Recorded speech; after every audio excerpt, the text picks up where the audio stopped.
Hi, అందరికీ నమస్కారం. Good morning everybody.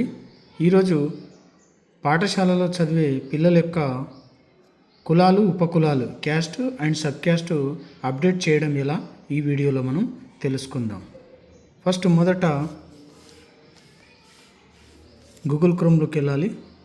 Google క్రోమ్లోకి వెళ్ళిన తర్వాత ఇట్లా వస్తుంది. ఇట్లా వచ్చిన తర్వాత ఐఎస్ఎంఎస్ తెలంగాణ యాప్లోకి ఓపెన్ చేసి స్కూల్ ఎడ్యుకేషన్ తెలంగాణ ఇలా వచ్చిన తర్వాత లాగిన్ మనం ఏదైతే లాగిన్ దాంట్లో ఇలా వస్తుంది. ఏంటిది? Commissioner and director of school education government of Telangana. ఇట్లా ఆప్షన్స్ వస్తాయి. ఆప్షన్స్ వచ్చిన తర్వాత కింద చాలా ఆప్షన్స్ కనబడుతున్నాయి. VSK login, CCI login, FLN, ఏఎక్సెల్, సిస్టము, వొకేషనల్ ఎడ్యుకేషను ఇవన్నీ వస్తాయి. ఇన్స్పెక్షన్ టీమ్ ఇలా వస్తాయి. ఇలా వచ్చినప్పుడు మనం ఏం చేయాలంటే అదర్లోకి క్లిక్ కావాలి. అదర్లోకి క్లిక్ అయిన తర్వాత ఇక్కడ లాగిన్ అడుగుతుంది.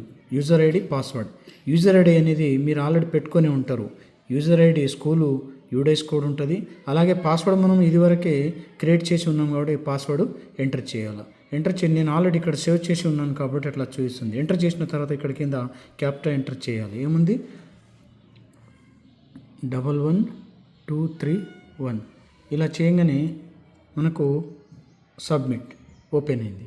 ఇలా ఓపెన్ అయిన తర్వాత welcome integrated school management system అని వస్తుంది. ఓపెన్ అయిన తర్వాత ఇక్కడ కూడా మనకు చాలా ఆప్షన్స్ వస్తున్నాయి. School information, teacher information, non teaching, student information, text books, FLN, uniforms ఇలా వస్తాయి. ఇందులో ఏం చేయాలంటే మనం స్టూడెంట్కి సంబంధించిన చేస్తున్నాం కాబట్టి స్టూడెంట్ ఇన్ఫర్మేషన్ క్లిక్ చేయాలి. మనం ఇలా క్లిక్ చేయగానే ఇలా వస్తుంది. Welcome to student information system. ఇందులో మన స్కూల్ పేరు అండ్ యూడైస్ కోడ్ కనబడుతుంది. ఇలా వెళ్ళిన తర్వాత ఇక్కడ హోమ్కు పక్కన మనకు ఆప్షన్స్ కనబడుతున్నాయి. ఈ ఆప్షన్లో మనము సర్వీస్ని క్లిక్ చేసుకోవాలి. సర్వీస్లో ఇలా చాలా ఆప్షన్స్ ఉన్నాయి. Admission for 25-26, SEAS students attendance entry, school contact details, reason of APAAR pending, student caste details, identification of children with special needs ఇలా వస్తాయి. దీంట్లో మనము క్యాస్ట్ చేస్తున్నాం కాబట్టి స్టూడెంట్ క్యాస్ట్ను మనం డీటెయిల్స్ను క్లిక్ చేయాలి. చేయగానే ఇలా వస్తుంది మన స్కూల్ పేరు, యూడైస్ కోడ్స్. దీని తర్వాత ఏం చేయాలంటే సపోజ్ మనం ఫస్ట్ క్లాస్దే చేయాలనుకున్నాం. Class selection first class. Next దీని తర్వాత సెక్షన్స్. ఒకవేళ సెక్షన్స్ ఉంటే ఏబిసిడీలు మీడియంస్ ఉంటే సెక్షన్స్ ఉంటాయి. అట్లా ఉంటే అట్లా చూసుకోవాలి. మా దగ్గర 2 మీడియంలు ఉంటాయి కాబట్టి ఫస్ట్ మనం ఇంగ్లీష్ మీడియం తీసుకుని ఏ సెక్షన్ క్లిక్ చేసుకోవాలి.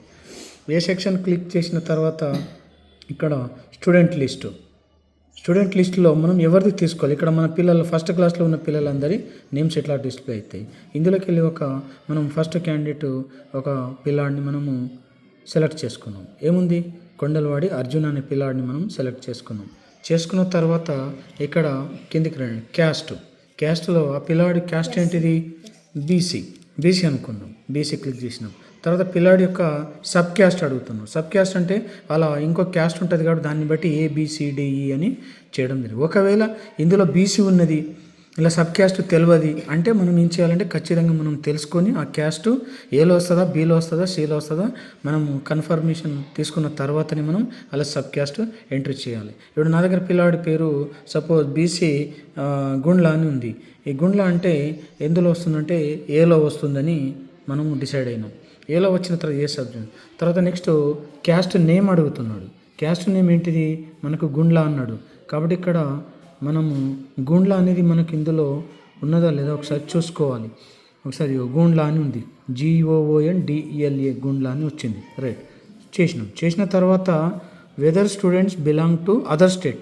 మన దగ్గర అడ్మిషన్ అయిన పిల్లవాడు ఒకవేళ అదర్ స్టేట్ నుంచి వస్తే ఎస్ అని కొట్టాలి. లేదు అంటే నో. ఒకవేళ వస్తే ఎస్ అని కొడతాం. ఎస్ అని కొడితే ఏ స్టేట్ నుంచి అడుగుతుంది. మన దగ్గర ఈ స్టేట్ అనేది మనం సెలెక్ట్ చేస్తాము. మన దగ్గర ఆల్రెడీ ఇదే స్టేట్లో ఉన్నాడు కాబట్టి మనం ఇక్కడ నో అని క్లిక్ చేయాలి. నో అని క్లిక్ చేసేస్తే ఇట్లా మళ్ళీ ఇంకోసారి చెక్ చేసుకోవాలి. పిల్లాడి క్లాసు, సెక్షన్ అవే ఉంటాయి. పిల్లాడి వాళ్ళ క్యాస్ట్, సబ్ క్యాస్ట్ ఇవి 2 మనము కన్ఫర్మేషన్గా మరొకసారి చెక్ చేసిన తర్వాతనే సేవ్ బటన్ అని ఒత్తాలి. మొత్తంగానే ఇక్కడ నుంచి ఇన్సర్టెడ్ సక్సెస్ఫుల్లీ. సో ఒక పిల్లాడి యొక్క డాటా సక్సెస్ఫుల్ అయింది అని మనము కన్ఫర్మ్ చేసుకున్న తర్వాతనే మళ్ళీ నెక్స్ట్ ఇంకొక స్టూడెంట్కి వెళ్ళవచ్చును. ఇలా మనము పిల్లల యొక్క క్యాస్ట్ సబ్ క్యాస్ట్ని మనం అప్డేట్ చేయవచ్చు. ఇది మీకు బాగా యూజ్ అయిందంటే ఇదివరకు ఎవరైనా సబ్స్క్రైబ్ చేయకపోతే సబ్స్క్రైబ్ చేయండి, లైక్ చేయండి, షేర్ చేయండి. ఎందుకంటే ఇట్లాంటి సంబంధించిన మంచి మంచి వీడియోలు ఈ ఛానల్లో వస్తాయని తెలియజేస్తూ